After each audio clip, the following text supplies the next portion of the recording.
형님들, 우리가 학교 다닐 때 참 지겹도록 들었던 말이 하나 있죠? 대한민국은 자원이 없는 나라다. 그러니 사람이 자원이다. 머리로 먹고 살아야 한다. 이 말을 귀에 못이 박히도록 들으면서 우리 세대가 컸습니다. 그런데 말입니다. 2026년 봄에 그 오래된 상식을 정면으로 흔드는 소식이 하나 조용히 발표됐어요. 충청북도 영동, 서울에서 차로 2시간이면 닿는 그 조용한 농촌. 땅 밑에서 무려 1억 450만 톤이라는 어마어마한 광물이 실제로 확인된 겁니다. 여기서 제가 한 단어를 유독 힘주어 말씀드릴게요. 확인, 그러니까 실측입니다. 어디선가 대충 있을 거라고 어림잡은 소문이 아니라 2024년부터 2026년까지 꼬박 2년 동안 땅에 구멍을 뚫고 속을 들여다보면서 실제로 재서 나온 숫자예요. 여기에 들어간 돈만 9억 원입니다. 그렇게 돈과 시간을 들여서 우리 땅 밑에 뭐가 얼마나 있는지를 처음으로 정확하게 그려낸 겁니다. 그런데 이 이야기에는 좀처럼 믿기 힘든 대목이 하나 붙어 있어요. 이 흰동이 처음 영동 땅에서 확인된 게 사실은 1985년이었다는 겁니다. 지금으로부터 40년도 더 전이죠. 그때 이미 존재를 알았는데 그 뒤로 무려 41년 동안 이 돌은 밭에 뿌리는 흙값에 팔려나갔어요. 한 사람 몫으로 치면 한 달에 커피 한 잔 값도 안 되는 돈이었습니다. 세계가 탐낼만한 물건이 동네 흙신세로 41년을 버틴 거예요. 자, 그러면 여기서 누구나 똑같은 의문이 딱 하나 떠오릅니다. 이렇게 대단한 게 왜 41년이나 그냥 밭에 뿌리는 흙값을 받았을까요? 확인된 건 1985년인데 그로부터 강산이 4번 바뀌도록 헐값이었다는 겁니다. 바로 이 대목이 오늘 이야기의 진짜 알맹이에요. 그 이유가 우리 상식으로는 쉽게 짐작이 안 되는 겁니다. 미리 말씀드리면 물건이 나빠서가 아니었습니다. 이유가 참 어이없는데 그 답은 뒤에서 무릎을 탁 치게 풀어드릴 테니 편하게 따라오세요. 자, 그럼 이 흰돌부터 한번 뜯어보겠습니다. 사진을 처음 보면 솔직히 좀 기미세요. 그냥 밭에서 퍼올린 허연 진흙덩어리처럼 생겼거든요. 손에 묻으면 부슬부슬 떨어지고 물을 조금 부으면 질척해지는 그 흔한 흙처럼 보입니다. 그런데 이 돌에는 어엿한 이름이 따로 있어요. 일라이트라고 부릅니다. 발음이 좀 낯설죠? 영어 이름이라 그래요. 이 이름이 어디서 왔는지부터 짚고 갈게요. 1937년 미국 일리노이주에서 이 점토를 처음 학술적으로 정리하면서 붙인 이름이거든요. 일리노이에서 나온 흙이라 일라이트, 이름 유래가 이렇게 심심할 수가 없습니다. 참고로 우리나라나 일본에서는 견운모라는 이름으로 부르기도 했어요. 그런데 여기서 제가 슬쩍 하나 짚어두겠습니다. 이 이름이 정식으로 붙은 게 이제 겨우 100년 정도밖에 안 됐다는 거예요. 이게 왜 중요하냐면요. 우리가 아는 다른 흙들과 비교해보면 확 드러납니다. 도자기 만드는 고령토 같은 건 수백 년 전부터 사람들이 이름 붙이고 등급 매기고 사고 팔았거든요. 그런데 일라이트는 세상에 정식으로 자리를 잡은 게 한참 늦었어요. 이렇게 늦게 이름표를 단 사실이 나중에 아주 결정적인 대목으로 되돌아옵니다. 그 얘기는 지금 살짝 접어두고 뒤에서 무릎을 탁 치게 풀어드릴게요. 그럼 대체 진흙하고 뭐가 다르냐? 이게 핵심입니다. 겉만 보면 둘 다 그냥 허연 흙이에요. 손으로 만져도 느낌이 비슷하고 물에 개어도 비슷하게 질척해집니다. 그래서 오랫동안 사람들이 그냥 흙 취급을 한 거고요. 그런데 현미경으로 확 당겨보면 완전히 다른 세상이 펼쳐집니다. 일라이트는 아주 얇은 판들이 마치 책장처럼 겹겹이 쌓인 층상 구조를 가지고 있거든요. 얇은 종이를 수천 장 포개놓은 모양이라고 보시면 돼요. 이렇게 층이 촘촘하게 쌓여 있으니까 표면적이 어마어마하게 넓어집니다. 그 넓은 표면이 뭘 하냐면요. 뭔가를 착 붙잡고 걸러내는 일을 해요. 그냥 흙은 그냥 흙일 뿐인데 이 돌은 몸의 짜임새 자체가 일을 하도록 생겨먹은 겁니다. 이 구조 하나 때문에 값어치가 갈리는 거예요. 제가 여기서 딱 하나 비유를 들어드리겠습니다. 밀가루하고 다이아몬드 가루를 나란히 접시에 담아놓는다고 쳐보세요. 둘 다 그냥 하얗고 고운 가루죠. 눈으로만 보면 어느 게 밀가루고 어느 게 다이아몬드 가루인지 구분이 안 갑니다. 그런데 값어치는요, 하늘과 땅이에요. 일라이트가 딱 그런 경우입니다.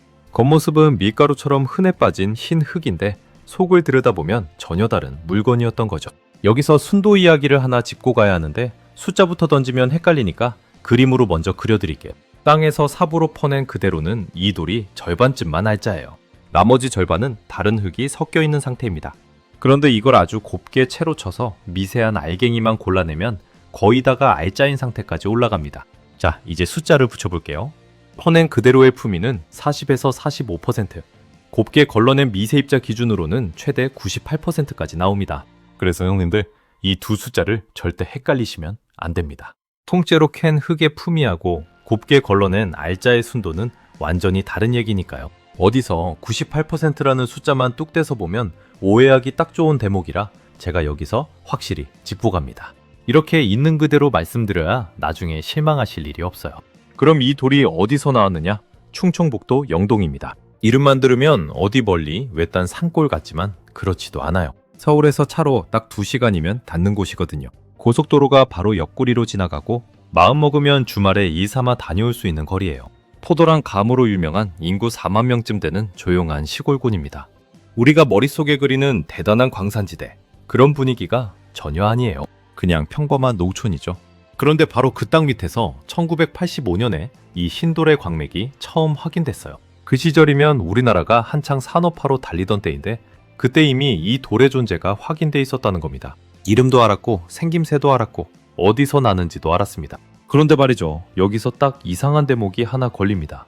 이렇게 남다른 물건이라면서 이게 왜 41년이나 그냥 밭에 뿌리는 흙값에 팔려나갔을까요? 자, 그래서 정말 궁금해지죠? 그 오랜 세월 이 흰돌은 대체 어떤 대접을 받고 있었던 걸까요? 1985년 영동 땅 밑에서 하얀 광맥이 처음 확인됐을 때만 해도 뭔가 큰 게 나오나 싶었을 겁니다. 사람 마음이 다 그렇잖아요. 새하얀 돌이 땅속에서 쏟아져 나오면 이게 혹시 대단한 거 아닐까 하고 가슴이 뛰기 마련이죠. 그런데 그 뒤로 벌어진 일은 참 허탈합니다. 서류에 광맥이 있다는 기록 한 줄만 딱 남고 그걸로 끝이었어요. 캐긴 캤는데 그 흰돌이 향한 곳은 다름 아닌 밭이었습니다. 흙을 부드럽게 만드는 토양 계량제로 아니면 도자기 빚는 원료로 쓰였죠. 세계가 탐낼만한 물건이 동네 흙신세로 전락한 겁니다. 그런데 이게 물건이 나빠서 그랬던 게 결코 아니라는 사실이 곧 밝혀지니 그 대목까지 조금만 참고 따라와 주세요. 그 초라한 세월이 어느 정도였는지 숫자로 한번 보여드릴게요.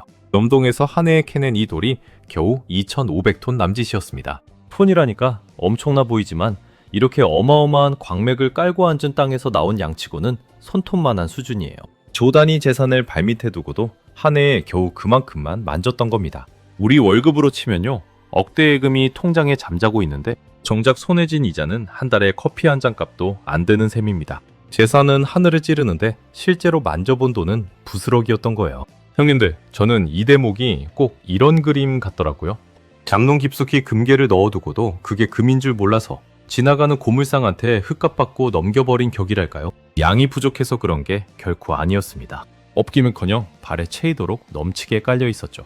그런데도 그걸 제값에 넘길 방법을 아무도 몰랐던 겁니다. 그리고 이게 방법을 몰라서 그런 거지 돌이 못나서 그런 게 아니라는 게 이 이야기의 핵심인데 그 얘기는 조금만 더 뒤로 미뤄두겠습니다. 그 사이의 세월은 10년, 20년, 30년을 훌쩍 넘겨버렸고요. 그동안 이 땅에서 자란 아이가 어른이 되고 그 어른의 아이가 또 자랄 만큼 긴 시간이었습니다. 그 오랜 세월 내내 하얀 보물은 밭고랑 사이에 얌전히 뿌려지고 있었던 거예요. 가만히 보면 더 억울한 지점이 있습니다. 정작 이 보물을 품고 있던 땅의 주인들은 자기 발밑에 뭐가 있는지도 모른 채 흙 한 삽에 몇 푼씩만 받아든 겁니다. 가장 큰 재산을 가진 사람이 가장 적게 손에 쥐는 참 얄궂은 구조였던 거예요. 여기서 이런 생각 드시는 분 계실 거예요. 아니, 그렇게 좋은 거면 진작 제값 받고 팔았어야지. 왜 안 팔았냐고요. 맞습니다. 저도 이 대목을 파고들면서 그게 제일 답답했어요. 그런데 바로 그게 이 이야기의 함정이었습니다. 팔 마음이 없어서가 아니었어요. 오히려 팔고 싶은 마음은 굴뚝 같았죠. 그런데도 도무지 제값을 부를 수가 없는 아주 근본적인 사정이 하나 있었던 겁니다. 좋은 물건은 놔두고 값은 못 부른다니 말이 안 되는 것 같잖아요. 그런데 이 한 가지 때문에 41년이 통째로 발이 묶였습니다. 그 진짜 이유는 조금 뒤에 이 이야기에서 가장 통쾌한 대목에서 무릎을 탁 치게 해드릴 테니 조금만 참아주세요. 그래도 아무 일 없이 41년이 통째로 흘러간 건 아니었습니다. 흐릿하게나마 뭔가를 눈치챈 손길이 있었거든요. 2017년 누군가는 영동 일대의 광업권을 조용히 먼저 확보해둡니다. 정확한 값은 몰라도 여기 뭔가 크게 있다는 감만 하는 잡은 거죠. 그리고 몇 해 뒤에는 이 땅에 5억 톤쯤 묻혀있을 거라는 추정치가 세상에 나옵니다. 다만 이건 정밀하게 잰 숫자가 아니라 대충 어림잡은 값이었어요.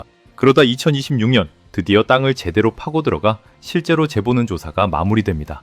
어림짐작으로 떠돌던 이야기가 처음으로 두 발을 땅에 딛는 순간이었죠.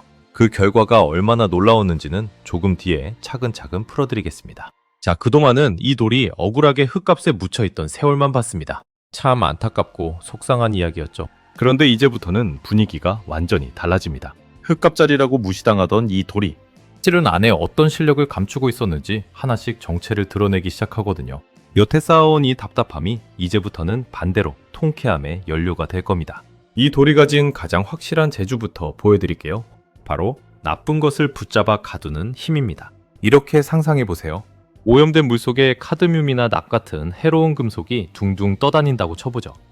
그 물에 이 돌을 넣으면 앞에서 말씀드린 그 촘촘한 층 사이사이로 해로운 금속들이 자석에 색가루 붙듯 착 달라붙습니다. 한번 붙으면 다시 빠져나가지 못해요. 그러니까 이 돌이 지나간 자리에는 나쁜 것들만 쏙 걸러지고 깨끗한 물만 남는 겁니다. 이 흡착력 그리고 이온을 주고받는 능력은 이 돌을 두고 비교적 무게 있게 이야기되는 확실한 특성이에요. 그래서 오염된 물을 걸러내거나 흙을 되살리는데 쓸모가 있다고 봅니다. 여기서 제가 형님들께 아주 솔직하게 한 가지 짚고 가겠습니다. 이 돌을 두고 원적 외선이 많이 나온다, 항균 효과가 뛰어나다, 몸에 좋다, 이런 이야기들이 많이 돌아다녀요. 그런데 이런 효능들 가운데 일부는 학계에서 아직 확실하게 증명됐다고 보기 어렵다는 의견도 분명히 있습니다. 실제로 관련 전문가들 사이에서는 그 효능이 과장된 것 아니냐는 지적도 나와요. 그러니 저는 여기서 이 돌을 쓰면 몸이 좋아진다, 이런 단정은 하지 않겠습니다. 확실하지 않은 걸 부풀려 말하는 건 이 흰돌한테도 예의가 아니니까요. 다만 방금 말씀드린 흡착력 그리고 고온과 고압에서도 잘 흔들리지 않는 안정적인 성질, 이 부분은 확실합니다. 그래서 환경 정화나 토양 개량, 세라믹 같은 분야에서 활용 가능성이 고론돼요. 실제로 영동에서는 이 성분의 원료로 고기능성 비료를 만들어 쌀이나 콩나물, 무 같은 농산물에 적용해보고 있고, 비누나 화장품, 친환경 페인트 같은 쪽으로도 연구와 상투마를 시도하고 있습니다. 물속에서도 밖고랑에서도 제 몫을 해낼 수 있는 물건인 셈이죠. 자, 그런데 여기서 김칫국부터 마시기 전에 한 가지는 냉정하게 따져봐야 합니다. 쓸모가 있다고 해서 그게 곧바로 돈이 되는 건 아니라는 점이에요. 아무리 실한 나물이라도 시장에서 제값을 받아야 비로소 살림의 보탬이 되는 법이죠. 그런데 이 돌은 말입니다. 사람 손을 한 번씩 더 탈 때마다 그 값이 계단처럼 껑충껑충 뛰어오릅니다. 흙값에서 시작한 이 돌이 대체 어디까지 올라가는지 이제부터 밟아보겠습니다. 여기서 딱 하나만 기억하시면 돼요. 땅에 얼마가 묻혀 있느냐는 그냥 재료일 뿐이고, 진짜 값은 그걸 어떻게 손질하느냐에서 갈립니다. 이건 우리가 살면서 몸으로 다 아는 이치잖아요. 같은 사람이 같은 시간을 일해도 시키는 대로 삭지만 하느냐, 아니면 기술을 얹어서 마무리까지 하느냐에 따라 받는 품삯이 몇 배씩 벌어지죠. 이 흙이 딱 그 자리에 서 있어요. 밭에 뿌리려고 통째로 캐낸 원광 그 자체는 값이 헐합니다. 그런데 그걸 곱게 걸러서 알짜만 추려내면 값이 한번 크게 뛰고, 다시 그 알짜를 화장품이나 기능성 원료로 다듬으면 처음 흙값은 아예 다른 세상 이야기가 됩니다. 여기서 중요한 건 이 값을 끌어올리는데 무슨 대단한 신기술이 필요한 게 아니라는 점이에요. 곱게 거르고 다듬는 이미 세상에 다 있는 공정 몇 단계만 얹으면 값이 이렇게 벌어집니다. 그런데 그동안 영동은 그 손질을 한 번도 안 한 채 삽으로 퍼낸 원광 그대로만 헐값에 넘겨온 겁니다. 지금까진 원단만 헐값에 넘겨왔는데 이제 그 바느질을 우리가 직접 하겠다는 이야기예요. 여기서 한 가지는 솔직하게 말씀드릴게요. 콘당 얼마 하는 구체적인 가격은 아직 공식 통계로 딱 못 박힌 게 아닙니다. 그래서 저도 무책임하게 숫자를 던지지는 않겠습니다. 다만 방향만큼은 분명해요. 흙일 때와 원료일 때 손에 쥐는 값의 자릿수가 달라진다는 겁니다. 그럼 이게 나 혼자만의 이야기가 아니라 세상이 실제로 사고 파는 시장이 있느냐? 있습니다. 그런데 여기서 아주 재미있는 대목이 하나 나와요. 이 시장 규모를 조사한 기관마다 내놓는 숫자가 제각각입니다. 우리 돈으로 환산하면 적게 잡는 곳은 대략 6천억 원 규모로 보고, 크게 잡는 곳은 2조 원이 넘는다고 봐요. 같은 시장을 두고 3배 넘게 차이가 나는 겁니다. 보통 이러면 누가 뻥튀기 했나 의심부터 되잖아요. 그런데 이건 누가 거짓말을 해서가 아니에요. 이유는 간단합니다. 이 시장 통계가 아직 어려서 그래요. 이제 막 형성되는 시장이라 어디까지를 일라이트로 잡고 어디부터를 다른 점토로 뺄지, 그 경계 자체가 기관마다 다른 겁니다. 바꿔 말하면 지금 이 시장은 아직 자가 완전히 안 잡힌 초기 단계라는 뜻이에요. 이미 판이 다 짜인 성숙한 시장이면 뒤늦게 뛰어들어 봐야 자리가 없죠. 그런데 통계조차 서로 안 맞을 만큼 어린 시장이라면 지금 제대로 들어가는 쪽이 판을 그릴 여지가 있다는 얘기입니다. 편차가 크다는 건 불안 신호가 아니라 아직 임자가 확실히 정해지지 않았다는 신호에 가까워요. 형님들, 생각해보면 어지간한 자원시장은 이미 큰 손들이 오래전에 다 갈라먹었잖아요. 원유든 철광석이든 우리 같은 사람이 끼어들 틈은 진작에 다 막혀있죠. 그런데 이 흙은 아직 세상이 값도 제대로 못 매기고 있는 판이에요. 늦게 온 게 아니라 오히려 이르게 와 있는 거죠. 자, 그럼 영동엔 이게 얼마나 있길래 이런 이야기를 하느냐? 지금 캐내는 속도가 한 해에 약 2,500톤 정도예요. 이 속도로 땅 속에 묻힌 걸 다 캐내려면 얼마나 걸릴 것 같으세요? 42,000년입니다. 잘못 들으신 거 아니에요? 42,000년.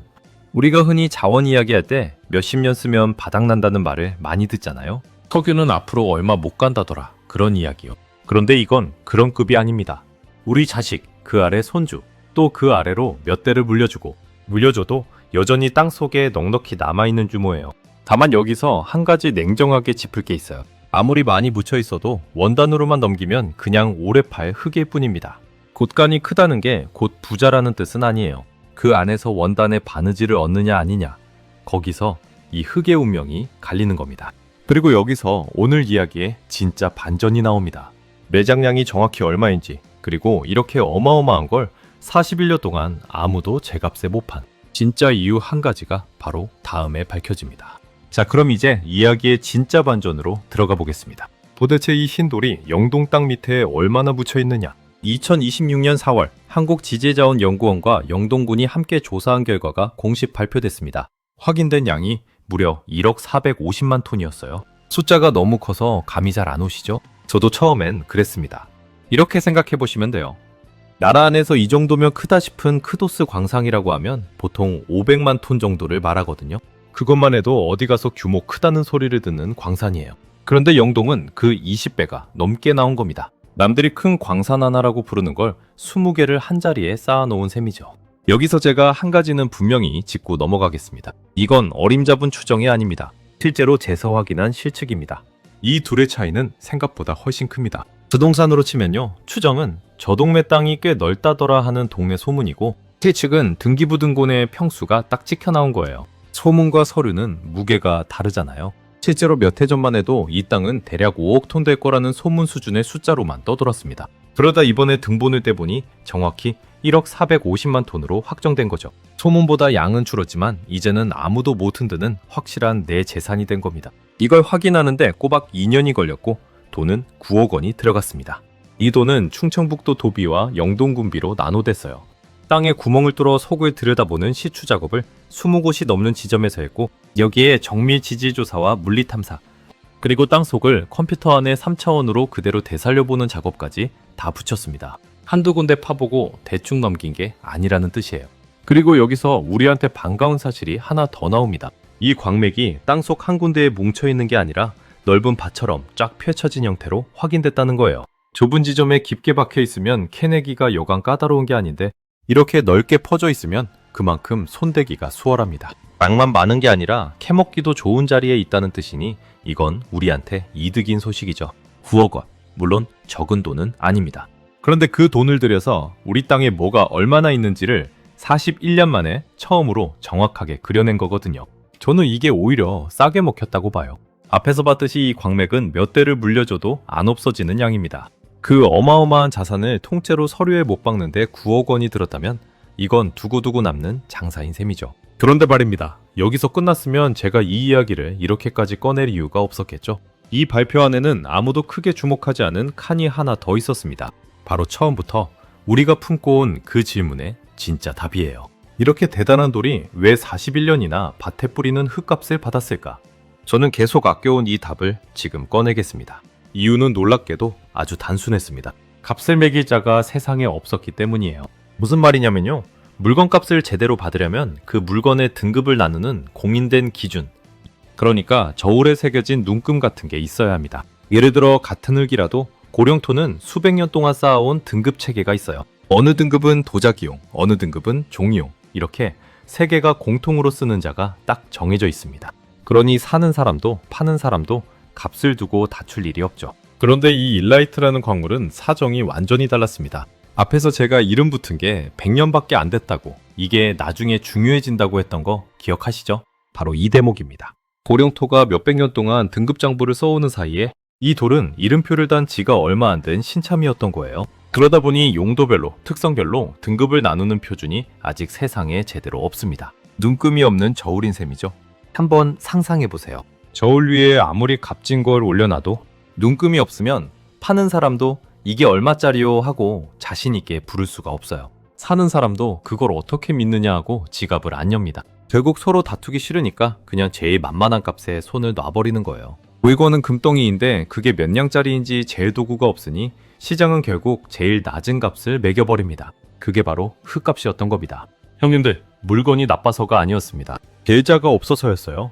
겨울에 눈금이 없어서 금을 흙값에 넘겨온 겁니다. 41년의 그 답답함이 여기서 딱 풀리시죠. 알고 보면 우리 땅이 못난 게 아니라 우리한테 그 값을 재는 자가 없었을 뿐인 거였어요.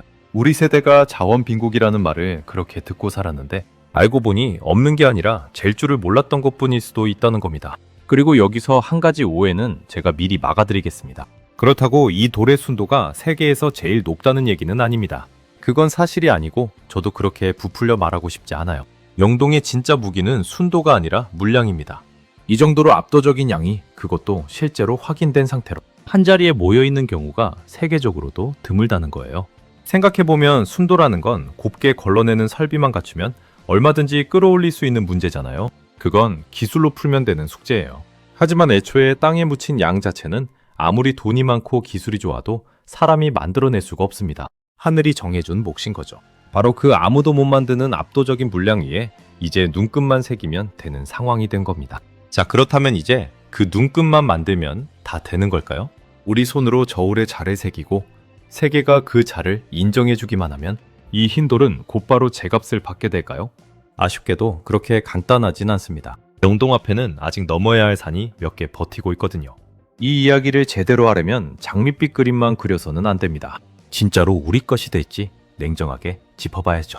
첫 번째 산은 눈금 그 자체입니다. 세상에는 이미 일라이트의 기준이 되는 견본 흙이 하나 있어요. 미국에서 나온 표준 시료인데 전 세계 연구실이 일라이트를 잴 때 바로 이 흙을 자로 삼는 거죠. 어느 나라에서 일라이트를 연구하든 결국 이 미국 흙과 비교해서 성적표를 매기는 셈입니다. 그런데 이 자가 무한정 있는 게 아니에요. 오래전에 캐낸 재고라 조금씩 바닥을 보이고 있습니다. 재고가 다 떨어지면 세상은 그 빈자리를 채울 새로운 기준 흙을 찾아야 해요. 영동이 조용히 노리는 자리가 바로 여기입니다. 미국 점토광물학회에 우리 흙을 국제표준 견본으로 올리려고 지금 등재를 추진하고 있거든요. 영동 일라이트를 두 가지 형태로 표준 시료에 올리겠다는 계획이에요. 실제로 학회에 참석해 연구 자료와 시료를 건네고 그 뜻을 전달했고 국제학술지에 논문을 싣는 과정을 거쳐 2027년 등재를 목표로 하고 있습니다. 이게 성공하면 앞으로 세계 어느 연구실이든 일라이트를 잴 때 영동을 자로 쓰게 되는 겁니다. 우리 땅에서 나온 돌이 세계의 새 눈금이 되는 거죠. 다만 솔직히 말씀드리면 이건 아직 도전이지 확정이 아닙니다.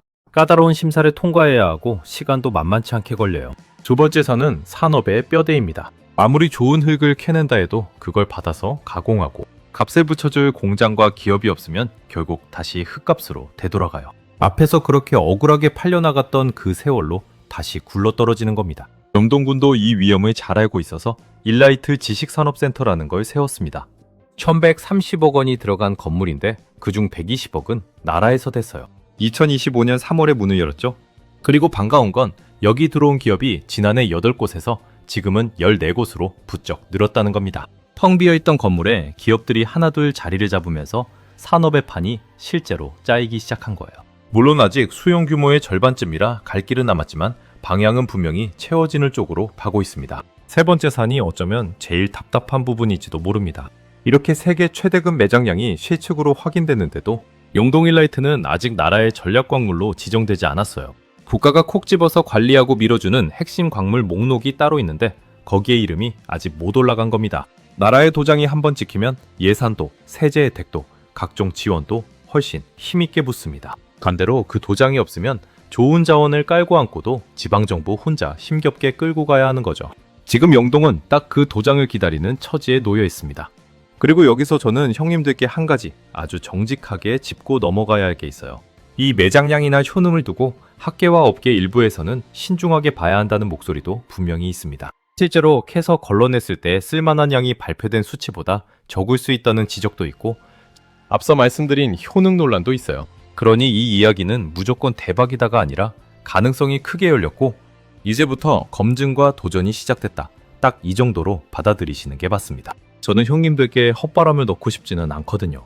그래도 여기서 고개를 들어볼 만한 이야기가 하나 있어요. 바로 프랑스입니다. 프랑스에 점토가 나는 어느 시골 지역이 있는데 사람이 자꾸 빠져나가는 조용한 동네였어요. 그런데 이 동네가 자기 지역 정토를 나라의 지리적 표시로 등록받는 데 성공합니다. 쉽게 말하면 이 흙은 우리 땅에서 캐서 우리 땅에서 가공한 진짜라는 국가 공인상표를 딴 거예요. 그 뒤로 이 점토는 이름값이 붙었고 지방이 지역 이름 하나로 부가가치를 되찾아왔습니다. 인구가 줄어 사라질 뻔한 시골이 흙 하나로 다시 일어선 겁니다. 이 대목에서 영동이 겹쳐 보이지 않으십니까? 인구가 4만 남짓한 충북의 작은 군, 화려한 대기업도 없고 넘치는 예산도 없는 곳이 세계의 표준이라는 큰 판에 도전하고 있는 거예요. 냉정하게 보면 이건 덩치 큰 골리앗들 사이에서 작은 다윗이 돌팔매 하나 들고 나선 그림이죠. 그런데 표준이라는 건 원래 그렇게 정해집니다. 재산이나 덩치가 아니라 먼저 손을 든 쪽이 판을 쥐어요. 일단 어떤 기준이 자리를 잡고 나면 나중에 아무리 좋은 게 나와도 그 기준을 뒤엎기가 어렵거든요. 그러니 영동이 그 눈금을 먼저 쥐어버리면 그 다음부터는 세계가 영동을 기준으로 삼고 줄을 서게 되는 겁니다. 무엇보다 이건 우리가 자원을 대하는 태도가 바뀌는 이야기이기도 합니다. 그동안 우리는 자원이라 하면 캐서 차액 내다 파는 걸 떠올렸어요. 그런데 영동이 걸으려는 길은 다릅니다. 캐서 파는 나라가 아니라 가공하고 기준까지 만드는 나라. 자원 빈국이라 배우며 살아온 우리 세대에게 이건 단순한 흥 이야기가 아니라 자존심이 걸린 이야기입니다. 자, 그러면 오늘 이야기를 처음 열었던 그 질문으로 돌아가 보겠습니다. 이렇게 대단한 돌이 왜 41년이나 밭에 뿌리는 흙값을 받았을까? 답은 이거였어요. 물건이 나빠서가 아니라 그 값을 재는 자가 세상에 없어서였습니다. 오늘 이야기를 딱 세 줄로 눌러 담으면 이렇습니다. 첫째, 양은 하늘이 준 몫이고 이미 실축으로 확정됐다. 둘째, 값은 캐는 데서가 아니라 가공하고 다듬는 데서 갈린다. 셋째, 그 값을 재는 표준은 먼저 손든 쪽이 쥔다. 그러니 우리가 지금 할 수 있는 건 두 가지예요. 하나는 앞으로 이 표준시료 등재와 전략광물 지정이 어떻게 굴러가는지 뉴스로 지켜보는 것. 또 하나는 자원을 그저 캐서 파는 것으로만 보던 우리 눈을 가공하고 기준을 만드는 쪽으로 한번 돌려보는 겁니다. 참, 오늘 이 이야기는 어디까지나 정보를 전해드리려는 것이지 투자를 권하는 조언이 아니라는 점, 이건 분명히 말씀드립니다. 형님들, 자원 빈국이라는 그 오래된 낙인을 우리 손으로 지우는 첫 삽이 어쩌면 이 작은 시골군의 당돌한 도전에서 시작되고 있는지도 모릅니다. 오늘 이 이야기를 끝까지 들으신 형님들은 남들이 그냥 흙소식으로 흘려들을 때 그 안에 걸림판을 통째로 이해하신 셈이에요. 이런 이야기가 유익하셨다면 구독과 좋아요 한 번씩 눌러주세요. 형님들이 눌러주시는 그 한 번이 이렇게 발품 팔아 파고드는 다음 이야기를 만드는 진짜 힘이 됩니다. 그럼 마지막으로 형님들 생각이 궁금합니다. 작은 시골군 하나가 세계의 눈금에 도전하는 이 싸움, 과연 성공할 것 같으십니까? 아니면 아직 넘어야 할 산이 너무 많다고 보십니까? 형님들의 생각을 댓글로 꼭 남겨주세요.